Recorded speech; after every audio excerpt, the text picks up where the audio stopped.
오늘도 뻔하게 반복되는 그 사람과의 다툼, 멈출 수 있는 방법은 없을까요? 궁금하시다면 오늘 끝까지 시청해주세요.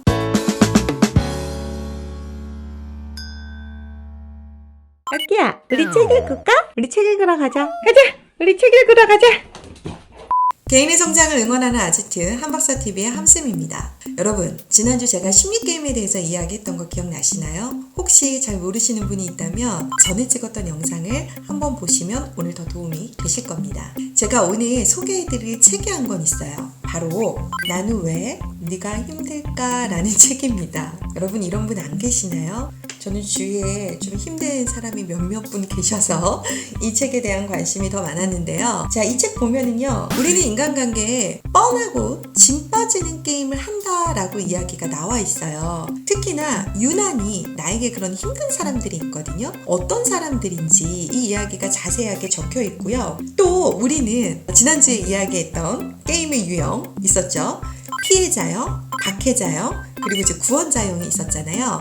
그들이 하는 게임, 행동, 어떤 대화 너무나도 자세하게 분석되어 있습니다. 그래서 여러분들에게 이 책을 오늘 짧게 요약해 드리도록 하겠습니다. 이 책은요, 에릭 번의 게임 연구를 보완해서 스티븐 카프마가 드라마 삼각형을 이야기를 합니다. 드라마 삼각형에 말씀드렸던 그 세 인물이 나오는 거예요. 예를 들어서 이렇게 한번 생각해 볼게요. 아들이 지금 게임을 하느라고 정신이 없는 거예요. 당연히 엄마는 화가 나죠. 그래서 아들에게 잔소리를 합니다. 아들, 이제 게임 그만하고 공부 좀 해! 라고 이렇게 이야기를 해요. 아들은 알았어! 라고 이제 짜증내면서 이야기를 합니다. 그런데 1, 20분 지났는데도 계속 아들이 공부를 안 하고 그 모습 그대로 있는 거예요. 그래가지고 이제 엄마는 가가지고 더 강하게 이야기를 하겠죠. 아들, 너 숙제 안 할 거야? 공부 안 할 거야? 너 고등학생이 어쩌고 저쩌고 이러면서 잔소리를 막 하게 되죠. 엄마는 지금 뭐예요? 박해자의 역할을 하는 겁니다. 아들은 또 엄마한테 폭풍 잔소리를 들으면서 어때요? 피해자가 되는 거예요. 나 오늘 피곤해. 나 오늘 힘들어. 나도 스트레스 좀 풀 거야. 막 이러면서 아들은 피해자가 됩니다. 어쨌든 두 사람의 다툼을 보고 아버지가 끼어들죠. 아들이 좀 불쌍해 보이잖아요. 그러니까 이제 피해자 편에 서가지고 아빠가 이야기를 합니다. 아들 힘들지? 고생이 많지? 엄마 화났으니까 얼른 들어가서 공부 좀 해라.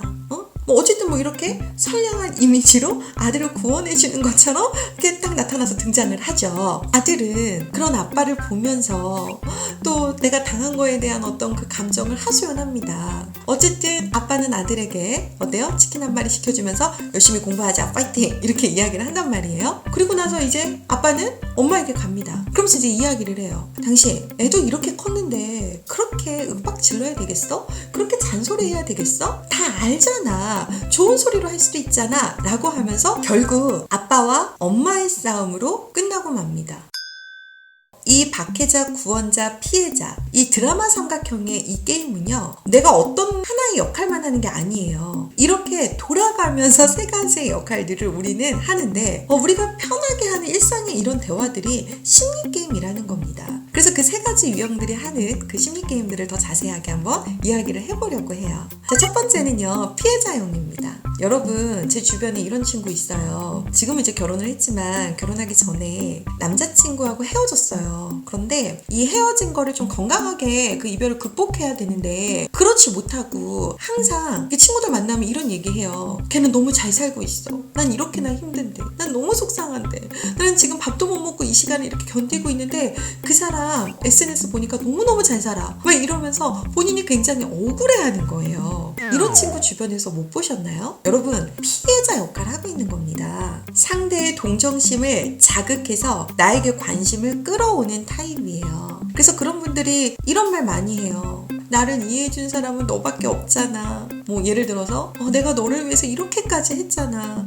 어떻게 그럴 수가 있어? 막 이러면서 어떤 막 상대방의 동정심, 연민 막 이런 것들을 자아내시는 분들 있잖아요. 이런 분들이 피해자 역할을 하고 계시는 분입니다. 이런 사람들은요, 결국 본인이 해결해야 되는 인생 과제가 있는데 그거를 직접적으로 해결하지 않고 이 과제의 원인을 타인에게 돌리는 거예요. 그래서 나는 이렇게밖에 살 수 없어. 이런 책임을 타인에게 전가시키는 겁니다. 자기 비판을 조금 벗어나려고 하는 거죠. 그래서 어떻게 보면 건강한 어떤 관계가 될 수가 없습니다. 내가 피해자 코스프레를 한 적이 좀 많았다. 그것도 여러 번이었다. 또 주변에서 그런 분들 진짜 많이 있으시잖아요. 그죠? 모든 문제의 원인을 타인에게 돌리는. 그래서 나는 어쩔 수 없었어. 그럴 수밖에 없었어. 라고 말하시는 분들. 이 역할에서 벗어나오셔야 됩니다.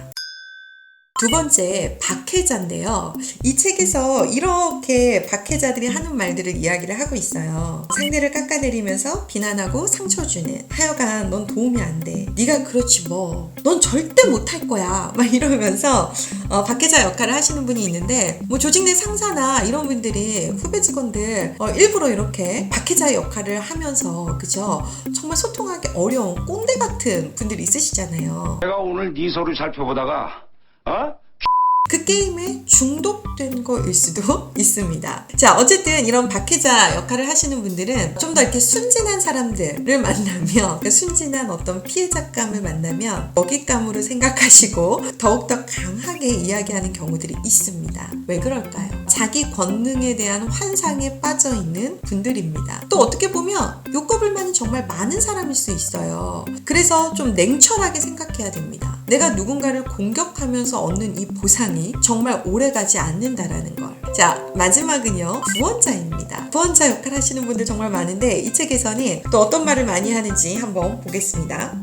이런 말 많이 하시죠. 이게 다 너 잘 되라고 하는 소리야. 가만히 있어. 엄마가 다 해줄게. 그러니까 겉으로는 너그럽고 이타적으로 보여요. 그런데 약간 상대방의 죄의식을 조금 조장한다거나 해야 될까요? 이런 분들 있습니다. 구원자 역할을 하시는 분. 우리가 겉으로 봤을 때는 굉장히 균형 잡혀 있고 이타적이고 너그러운 사람으로 비춰지잖아요. 그런데 실은 그 마음에 이런 욕구들이 있다라는 거죠. 그들은 나 없이는 알아서 할 수가 없어. 내가 도와줘야 돼. 막 이러면서 자기 권능에 대한 환상에 빠져 있는 분들도 구원자 역할을 한다라는 겁니다. 그런데 본인이 구원자 역할을 하면서 누군가의 어떤 피해자 역할에 서갖고 더욱더 도와주겠죠. 그런데 그가 내 마음을 못 알아주면 결국은 그 구원자 하셨던 분이 박해자로 바뀔 수도 있어요. 자, 근데 왜 우리가 이렇게 구원자 역할을 하게 되는 걸까요? 특히나 남의 문제 잘 끼어드는 사람. 내가 도와줄게. 내가 없이는 너희들 해결할 수 없잖아. 막 이러면서 아무도 요구하지 않았는데 혼자 도와주고 욕먹는 사람들이 있어요. 그것도 습관적으로 도와주고 욕먹는 사람들. 구원자 게임을 하시는 거거든요. 어쩌면 이들은 이 책에서는 이렇게 이야기해요. 자기가 누군가에게 버림받을지도 모른다라는 어떤 그런 불안 욕구가, 그런 두려움이 있기 때문에 자기도 모르게 어때요? 이런 구원자 역할을 한다라는 겁니다. 그러니까 건강한 건 내가 좋은 사람이냐 이렇게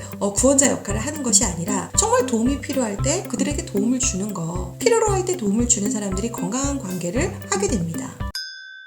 이러한 심리게임은요, 상황과 상대에 따라서 역할들이 바뀌게 됩니다. 또 선호하는 역할들이 있다고 해요. 솔직히 저는 가까운 사람에게는 박해자 역할을 좀 많이 하기도 해요. 그리고 또 동정심을 자극해야 될 때가 있으면 저도 모르게 피해자 역할을 하기도 하고요. 지금은 이제 결혼을 했지만 결혼하기 전에 우리는 알고 있습니다. 어떤 부정적인 자극을 주어야 상대가 나에게 관심을 줄 수 있는지 우리는 아주 영리하게 이 역할 놀이들을 하고 있다라는 거예요. 어느 때는 못된 박해자로, 또 어느 때는 처량한 어떤 피해자로, 또 어느 때는 좀 너그러운 구원자로. 어쨌든 그런 자신의 욕구를 채우기 위해서 부정적인 자극을 끌고 오는 거죠. 자, 그래서 우리는 건강하게 소통하는 방법을 배워야 될 것 같습니다. 일상의 어떤 우리들의 소소한 이야기들 더욱더 자세하게 다음 시간부터 여러분들하고 심리학적인 관점에서 또 같이 한번 이야기를 한번 나눠보도록 하겠습니다. 도움이 되셨다면 좋아요, 구독 부탁드리고요. 우리는 다음 아지트에서 뵙도록 하겠습니다. 감사합니다. 여기 좋아요 손 옳지.